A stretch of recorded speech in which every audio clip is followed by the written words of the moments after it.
जय श्री राम। राम मंगल भवन अमंगलहारी रामा, राम द्रव औषध दशरथ अजिर बिहारी सिया रामा।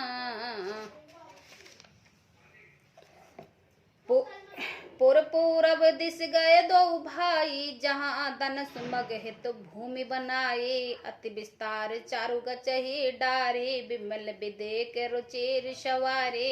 दोनों भाई नगर के पूरब ओर गए हैं, जहाँ धनुष युग के लिए रंग भूमि बनाई गई है।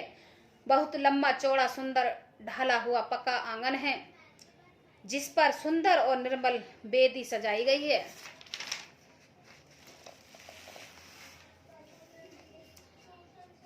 चंद दिन से कंचन मच विशाला रचे, जहाँ बैठे महिपाला। ते पाछे समीप चोही पासा, अपर मंज मंडली विलासा।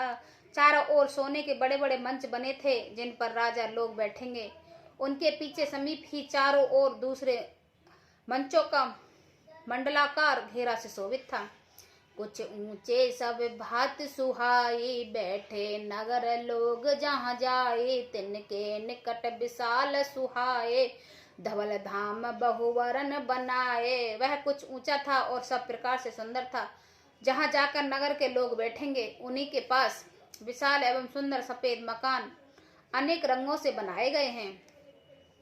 जहाँ बैठे देखई सब नारी, जथा जोग निज कुल अनुहारी। पुर बालक कह कह मृद बचना, सादर प्रभु दिखावई रचना।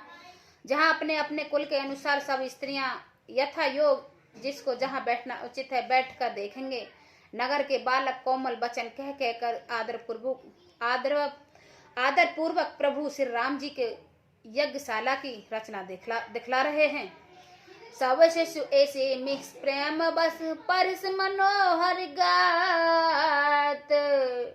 तन पुल कई अति हरस हिये, देख देख दो भ्रात। मंगल भवन अमंगलहारी, द्रवौ दशरथ अजिर बिहारी। सब बालक इसी बहाने से प्रेम के बस होकर श्री राम जी के मनोहर अंगों को छूकर शरीर से पुलकित हो रहे हैं, और दोनों भाइयों को देख देख कर उनके हृदय में अत्यंत हर्षित हो रहा है।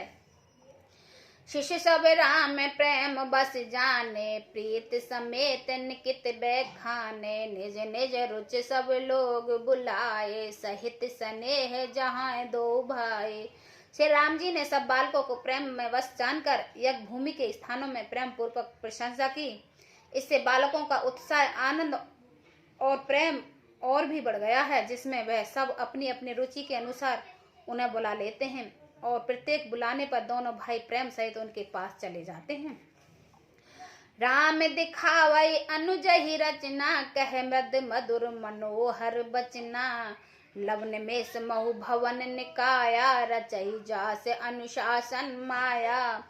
कोमल मधुर और मनोहर वचन कहकर श्री राम जी ने अपने छोटे भाई लक्ष्मण को यज्ञ भूमि रचना दिखलाते हैं, जिनकी आज्ञा पाकर माया लव निमेष पलक गिरने की चौथाई समय में ब्रह्मांड के समूह रच डालती है। भक्ति हेत सोई दीन दयाला, चितवत चिकत धनुष मखमाला। कौतक देख चले गुरु पाए, जहाँ है विलम्ब त्रास मन माहे। वही दीनों पर दया करने वाले श्री राम जी ने भक्ति के कारण धनुष यज्ञशाला को चकित होकर आश्चर्य के साथ देख रहे हैं। इस प्रकार सब कौतक विचित्र रचना देखकर वे गुरु के पास चले। देर हुई जानकर उनके मन में डर है। जास त्रास डर कहो डर होई, भजन प्रभाव दिखावत सोई। कहे बात मृदु मधुर सुहाई, किए विदा बालक बेर आए। जिनके भय से डर को भी डर लगता है, वही प्रभु भजन का प्रभाव, जिसके कारण ऐसा महान प्रभु भी भयानक नाट्य करते हैं, दिखला रहे हैं। उन्होंने कोमल मधुर और सुंदर बात कहकर बालकों को जबरदस्ती विदा किया। सभे से प्रेम विनीत अति, सुकच सहित दो भाई। गुरपद पंकज नाय सिर बैठे आयुष पाय मंगल भवन अमंगल हारी द्रवौ सुदशिरति अजिर बिहारी। फिर भय और प्रेम विनय और बड़े संकोच के साथ दोनों भाई गुरु के चरण कमलों में सिर नवाकर आज्ञा पाकर बैठ गए। निष्प्रेम मुनि आयुष दीना सबई संध्या वंदन ही कीना कहते कथा इतिहास पुराने रुचिर रजन जुन जाम सिरानी। रात्रि का प्रवेश होते ही संध्या के समय मुनि ने आज्ञा दी, तब सबने संध्या वंदन किया है। फिर प्राचीन कथा तथा इतिहास कहते कहते सुंदर रात्रि का दोपहर बीत गया है। मुनिवर सैन कीन तब जाए लगे चरण चापन दो भाई जिनके चरण सरोहन लागी करत विविध जप जोग विरागे। तब श्रेष्ठ मुनि जाकर शयन कर किया। दोनों भाई उनके चरण दबाने लगे हैं, जिनके चरण कमलों के दर्शन एवं स्पर्श के लिए वैराग्यवान पुरुष भी भांति भांति जप और योग करते हैं। ते दो बंद प्रेम जुन जीते गुरपद कमल पलोटत प्रीते पारे बार मुनि आज्ञा दीने रघुवर जाय शयन तब कीने। वे ही दोनों भाई मानो प्रेम से जीते हुए प्रेम पूर्वक गुरु जी के चरण कमलों का दबा रहे हैं। मुनि ने बार बार आज्ञा दी, तब से रघुनाथ जी ने जाकर शयन किया है। चापत चरण लघुन और लाही सुबह से प्रेम परम सुख पाए पुण्य पुण्य प्रभु कह सोवत ताता पोड़ धरे और पद जल जाता।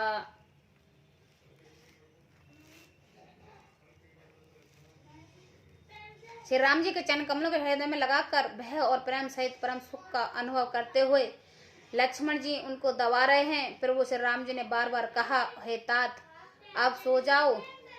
तब वे उन चरण कमलों के हृदय में धरकर लेट रहे हैं। उठे लखन ने से विगत सुनी अरनुक सिखा धुनिकान गुरते पहले ही जगत पति जागे राम सुजान मंगल भवन अमंगल हारी द्रवौ सुदशिरति अजिर बिहारी। रात बीतने पर मुर्ग का शब्द कानों से सुनकर लक्ष्मण उठे।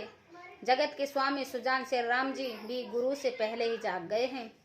सकल सोच कर जाए निहाय नित्य निभई मुनि सिर नाय समय जान गुर आयो सिपाही लैन प्रसन्न चले दो भाई। सब सोच क्रिया करके वे जाकर नहाए।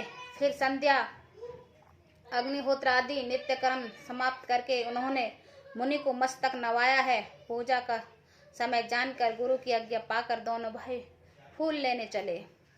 भूप बाग बर देओ जाई जहाँ बसंत ऋतु रही लुवाई लगे बिटप मनोहर नाना बरन बरन बर बैल बिताना। उन्होंने जाकर राजा का सुंदर बाग देखा।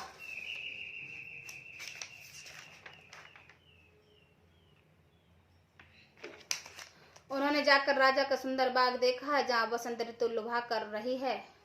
मन को लोभाने वाले अनेक वृक्ष लगे हैं। रंग बिरंगे उत्तम लताएं मंडप में छाए हुए हैं।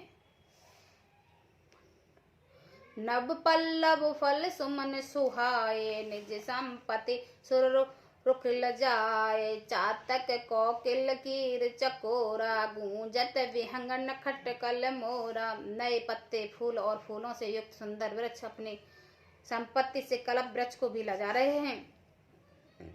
पपीहे कोयल तोते चकोर आदि पक्षी मीठी बोली बोल रहे हैं और मोर सुंदर नृत्य कर रहे हैं। मध्य भाग सुर सोए सुहावा मनी सुपान विचित्र बनाया विमल सिलील सरजिस बहुरंगा जल खग कूजत गूजित ब्रहंगा। बाग के बीचों बीच सुहावनी सरोवर से शोभित है, जिसमें मड़ियों की सीढ़ी विचित्र ढंग से बनाई गई है। उसका जल निर्मल है, जिसमें अनेक रंगों के कमल खिले हुए हैं। जल के पक्षी कलरव कर रहे हैं और भ्रमर गुजार कर रहे हैं। बाग ताड़ कवे लोक प्रभु हर से बंधु समेत, परम रैम आरम यहो, जो रामई सुख देत, मंगल भवन अमंगलुहारी, द्रवशु दशरथ अजिर बिहारी। बाग और सरोवर को देखकर प्रभु श्री राम जी भाई लक्ष्मण सहित हर्षित हुए हैं। यह बाग वास्तव में परम रम्य है, जो जगत को सुख देने वाला है, श्री राम जी को सुख दे रहा है। जय श्री राम भक्त।